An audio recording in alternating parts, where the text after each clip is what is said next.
હું તમારી સાથે શેર કરીશ એકવાર બનાવીને અઠવાડિયા સુધી ખાઈ શકાય તેવા ક્રિસ્પી પાત્રાની રેસીપી. તો આ પાત્રાને આપણે પાલકના પાન સાથે બનાવશું. સાથે પાન ઉપર લગાવવાનું બેટર ઘરના રેગ્યુલર અને સિમ્પલ મસાલા સાથે એવું બનાવશું કે પાત્રા સ્વાદમાં એકદમ ટેસ્ટી અને ચટાકેદાર બનશે. સાથે તૈયાર થયેલા પાત્રાના રોલને આપણે તેલમાં તળીને એકદમ ક્રિસ્પી અને કુરકુરા તૈયાર કરશું, જેને જમવામાં કે સાંજે ચા સાથે ખાવાની ખૂબ જ મજા આવે છે. તો ચાલો રેસીપી શરૂ કરીએ. ક્રિસ્પી અને એકદમ કુરકુરા પાત્રા માટે સૌથી પહેલાં બેટર બનાવવા મેં અહીં 1 વાટકી જેટલી છાશ લીધેલી છે. હવે તેમાં મસાલામાં અડધી ચમચી હળદર પાવડર, 2 મોટી ચમચી ધાણા જીરું પાવડર અને 2 મોટી ચમચી લાલ મરચું પાવડર એડ કરી દઈએ. સાથે અડધી ચમચી અજમાને હાથેથી ક્રશ કરીને એડ કરી દઈએ. 1 પિંચ જેટલી હિંગ, 1 ચમચી ગરમ મસાલા પાવડર, સ્વાદ પ્રમાણે મીઠું અને મેં 2 મોટી ચમચી સફેદ તલ લીધેલા છે. સાથે મેં 1 મોટી ચમચી આદુ મરચાં અને લસણની પેસ્ટ લીધેલી છે. અને બધા ટેસ્ટને બેલેન્સ કરવા માટે 2 મોટી ચમચી ગોળ એડ કરી દઈએ. તમે તેની જગ્યાએ ખાંડનો ઉપયોગ પણ કરી શકો છો.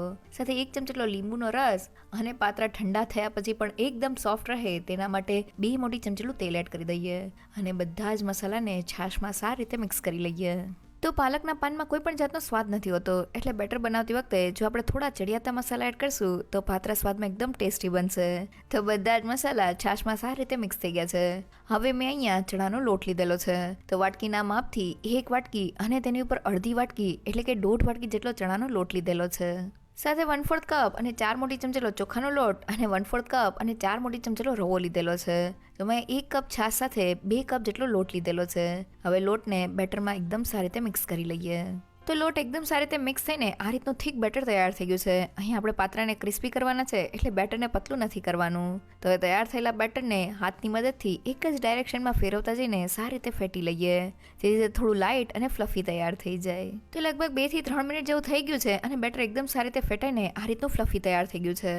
જો આ સમયે બેટર થીક લાગતું હોય તો 1 થી 2 ચમચી જેટલી છાશ એડ કરી દેજો અને જો બેટર પતલું થઈ ગયું હોય તો થોડો ચણાનો લોટ એડ કરીને આ રીતનું પરફેક્ટ કરી લેજો.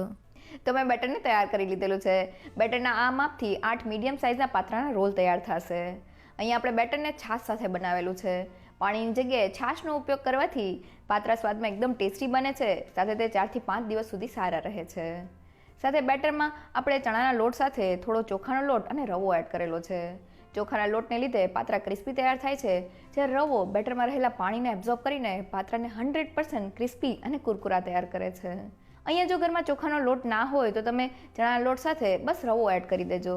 રવાને લીધે પણ પાત્રા 100% ક્રિસ્પી તૈયાર થશે.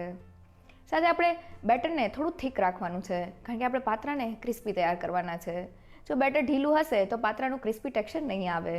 સાથે તૈયાર થયેલા બેટરને આપણે થોડી વાર માટે ફેટી લેવાનું છે. બેટરને ફેટવાથી તે એકદમ લાઇટ અને ફ્લફી તૈયાર થાય છે અને કોઈ પણ જાતના સોડા કે ઈનોના ઉપયોગ વગર પણ આપણા પાત્રા એકદમ ફૂલેલા તૈયાર થાય છે.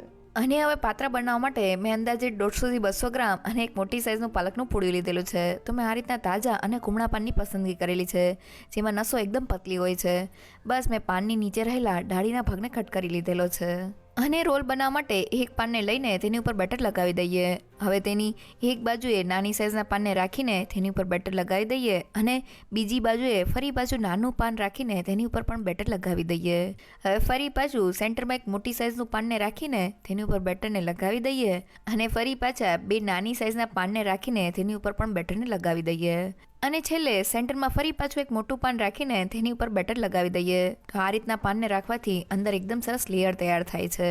હવે સાઇડ્સમાંથી પાનને આ રીતના વાળી દઈએ અને તેની ઉપર પણ બેટરને લગાવી દઈએ, જેથી આપણા રોલ જરા પણ ખુલ્લા ન પડે. અને હવે પાનના નીચેના ભાગને ઉપાડીને આ રીતના ઉપરની બાજુ લેતા જઈને રોલને તૈયાર કરી લઈએ. તો આપણે રોલને એકદમ ટાઈટ તૈયાર કરવાનો છે. તો તમે જોઈ શકો છો કે આપણો એકદમ સરસ રોલ તૈયાર થઈ ગયો છે. હવે આ રીતના બધા જ રોલને તૈયાર કરી લઈએ. હવે રોલને સ્ટીમ કરવા માટે મેં આ સ્ટીમરને 5 મિનિટ પહેલાં ગરમ કરી લીધેલું છે. હવે તેનું ઢાંકણ ખોલી લઈએ અને વચ્ચે રાખેલી ડીશ ઉપર થોડું તેલ એડ કરીને ડીશને ગ્રીસ કરી લઈએ. હવે તૈયાર કરેલા રોલને થોડા અંતરે રાખી દઈએ. તો મેં આ બધા જ રોલને રાખી દીધેલા છે. હવે ઢાંકણ બંધ કરીને હાઈ ગેસની ફ્લેમ પર તેને 12 થી 15 મિનિટ માટે સ્ટીમ કરી લઈએ. તો લગભગ 15 મિનિટ જેવું થઈ ગયું છે. હવે ઢાંકણને ખોલી લઈએ. તો આપણા રોલ એકદમ સારી રીતે સ્ટીમ થઈને ફૂલી ગયા છે. છરીની મદદથી ચેક કરીએ તો તે એકદમ ક્લીન બહાર આવે છે.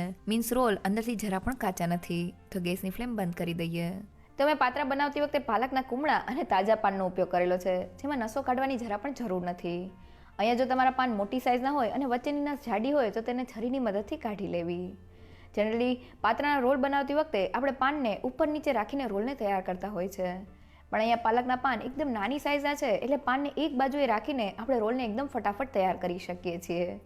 સાથે તૈયાર થયેલા રોલને આપણે હાઈ ગેસની ફ્લેમ પર ફક્ત 12 થી 15 મિનિટ માટે સ્ટીમ કરી લેવાના છે, જેમાં આપણા રોલ એકદમ સારી રીતે સ્ટીમ થઈ જશે. હવે મેં સ્ટીમ થયેલા બધા જ રોલને ઠંડા કરી લીધેલા છે. રોલ ઠંડા થાય પછી જ આપણે તેને કટ કરવાના છે. હવે છરીની મદદથી તેને પતલા કટ કરી લઈએ. તો અહીં આપણે રોલને વધુ પડતા જાડા કટ નથી કરવાના. તો મેં બધા જ રોલને કટ કરી લીધેલા છે. એક રોલને હાથમાં લઈને બતાવું તો તમે જોઈ શકો છો કે અંદરથી એકદમ સરસ લેયર સાથે આપણા પાત્રા તૈયાર થયા છે. અને હવે પાત્રાને તળવા માટે મેં તેલને ગરમ કરી લીધેલું છે. ગરમ તેલમાં પાત્રાને તળવા માટે એડ કરી દઈએ. તો મેં કડાઈમાં સમાય તેટલા પાત્રાના પીસ એડ કરી દીધેલા છે. શરૂઆતમાં આપણે તેને પલટાની ઉતાળ નથી કરવાની. તો લગભગ 2 મિનિટ જેવું થઈ ગયું છે અને પાત્રા થોડા તળાઈ ગયા છે. હવે તેને હળવે હાથે ફેરવતા જઈને બધી જ બાજુથી સારી રીતે તળી લઈએ. તો પાત્રાને તળતી વખતે આપણે ગેસની ફ્લેમ મીડિયમ ટુ લો રાખવાની છે, જેથી તેનું એકદમ ક્રિસ્પી અને કુરકુરું ટેક્સચર તૈયાર થાય. તો પાત્રાને તળાતા લગભગ 8 થી 9 મિનિટ જેવું થઈ ગયું છે અને તે બહારથી એકદમ ક્રિસ્પી અને કુરકુરા તૈયાર થઈ ગયા છે. તો હવે તળાયેલા પાત્રાને છારામાં લઈ લઈએ. તો જોતા જ ખાવાનું મન થઈ જાય એવા આપણા એકદમ ક્રિસ્પી પાલકના પાત્રા તૈયાર થઈ ગયા છે. એકવાર જરૂરથી ટ્રાય કરજો. પાત્રાના રોલને આપણે જાડા કટ નથી કરવાના. જો આપણે તેને પતલા કટ કરશું તો તે એકદમ ક્રિસ્પી અને કુરકુરા તૈયાર થશે. સાથે કટ કરેલા પાત્રાના રોલને આપણે મીડિયમ ટુ લો ગેસની ફ્લેમ પર તળવાના છે, જેથી અંદર સુધી એકદમ સારી રીતે તળાય અને બહારથી ક્રિસ્પી તૈયાર થાય. અહીંયા મેં પાત્રાના રોલને તેલમાં ડીપ ફ્રાય કરેલા છે. તમે તેની જગ્યાએ થોડા તેલમાં તેને સેલો ફ્રાય પણ કરી શકો છો. હા, સિવાય તમે થોડા તેલ સાથે રાઈ, જીરું અને તલ મૂકીને પાત્રાને વઘારી પણ શકો છો. પાલકના પાત્રા બનાવતી વખતે બસ તમારે અમુક વાતનું ધ્યાન રાખવાનું છે. પહેલી એ કે બેટરમાં ચણાના લોટ સાથે થોડો ચોખાનો લોટ અને રવો એડ કરવાથી પાત્રા એકદમ ક્રિસ્પી અને કુરકુરા તૈયાર થશે. સાથે પાન ઉપર લગાવવાના બેટરને થોડું થીક રાખવાનું છે અને બેટરને એકદમ સારી રીતે ફેટી લેવાનું છે, જેથી કોઈ પણ સોડા કે ઈનોના ઉપયોગ વગર પણ પાત્રા એકદમ ફૂલેલા તૈયાર થાય. સાથે પાત્રાના રોલને તમારે હાઈ ગેસની ફ્લેમ પર જ સ્ટીમ કરવાના છે અને સ્ટીમ થયેલા રોલ જ્યારે ઠંડા થાય ત્યારે તેને પતલા કટ કરવાના છે. અને કટ કરેલા રોલને મીડિયમ ટુ લો ગેસની ફ્લેમ પર તળવાથી એકદમ ક્રિસ્પી અને કુરકુરા પાલકના પાત્રા તૈયાર થશે. જો તમને મારી આજની રેસીપી ગમી હોય તો મને કમેન્ટ સેક્શનમાં જરૂરથી કહેજો. સાથે મારા વિડીયોને લાઇક અને ફ્રેન્ડ્સ અને ફેમિલીમાં શેર કરજો અને મારી ચેનલને સબસ્ક્રાઈબ કરવાનું ના ભૂલશો. તો ફરી મળીએ એક નવી રેસીપી સાથે.